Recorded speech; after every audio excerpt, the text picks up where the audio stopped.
it's just so important to hear from Ingrid, who's like a top horsewoman, that she always puts her horse's best interest first, and that even though she's gone to the Olympics and won medals at the Olympics, you never want to lose sight of the fact that you love riding, you love your horse, and that their health and their mental confidence is the most important thing.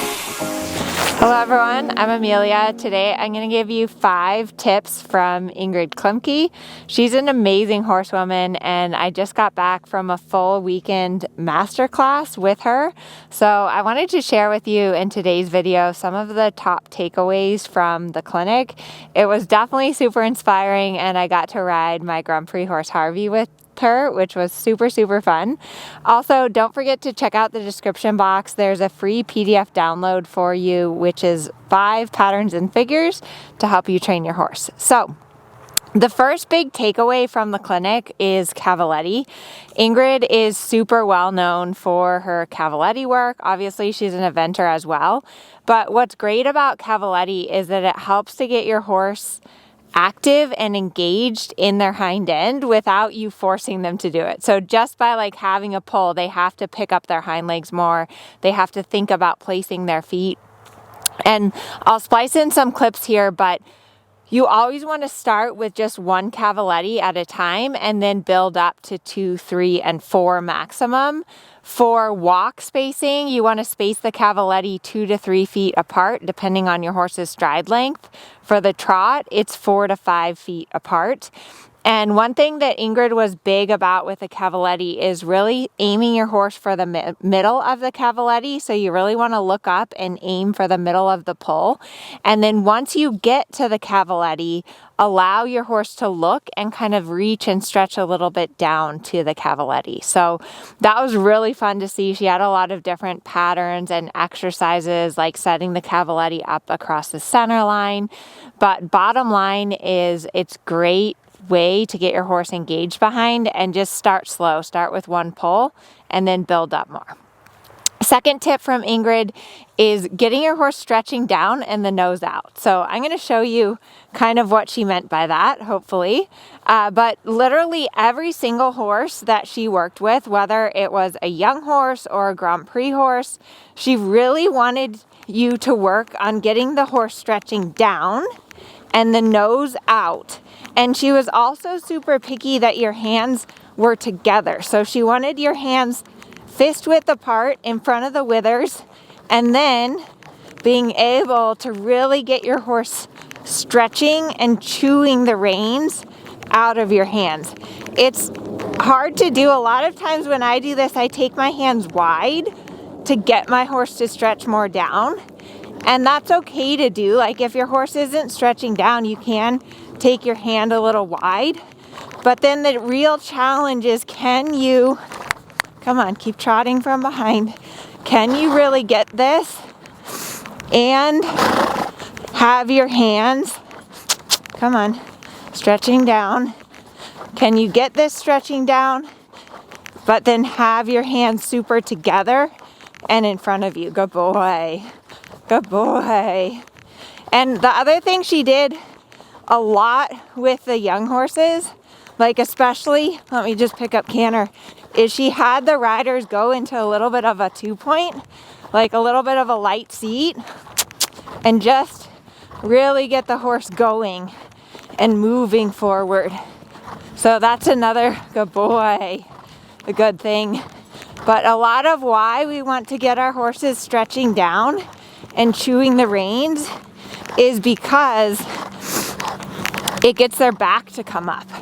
So when the neck goes down, the back comes up. Good boy, Jacques. Good boy. So tip number 2 is getting your horse to stretch the rein, to take the contact, to really stretch their neck down. And do this at the beginning. Oh, he's a little fresh now. Do this at the beginning and the end of every ride. Okay, so the third tip kind of leads in from this, but Ingrid was really insistent that your hands are hip width, or no, she wanted your hands fist width apart. I say hands hip width apart. Ingrid wanted your hands fist width apart, like this, so that your hands are really pretty close together. And what this does is two things. One is that the reins are a little bit pressing on either side of your horse's neck. So it's helping to keep your horse straight. When your hands are together like this, your horse is kind of feeling the rein on either side. And then the other thing is that when your hands are together, fist width apart in front of the withers, you can make smaller corrections. And she described it as having rubber wrists, so that you're a little bit doing this, moving with your wrists, but not pulling back and not moving your hand position. So try that out. Keep your hands fist width apart, and then just little suppling with your wrist. The other thing Ingrid was super picky about is she wanted your thumb to be around the whip like this. She did not want your thumb to be on top, which I'm guilty of, because if your thumb goes on top of your whip or sticks out, that's gonna make your wrist not able to be supple or rubber-like. So that was tip, what am I on? I think I'm on tip number 3. Tip number 4 from Ingrid was to work on your halts. And she told this really funny story about when she was a kid and she had kind of just an average off the track thoroughbred that really didn't have that fancy of gaits. And so she asked the judge, you know, what can I do to improve my score? And he said, well, I would say you should work on your halts. And that's a good lesson for all of us, is like that halt was terrible, right? He pulled down on my hands. He didn't halt square. So halts are something that we all forget to work on. But they're the first and last impression of your test. And they're also a movement that, you know, it doesn't matter how, good boy, still not square. Good. It doesn't matter how fancy your horse is. You should be able to get a 10 on your halt if you just are correctly working on that halt. Come on, keep trotting. I'm gonna try it one more time. So really the key to a good halt is that you do it from your seat and not from your hands. So I have a nice forward trot. I'm gonna try not to use my reins. Let him finish. There. Boy, hopefully he's square. He's a little bit out behind. I'm gonna try one more.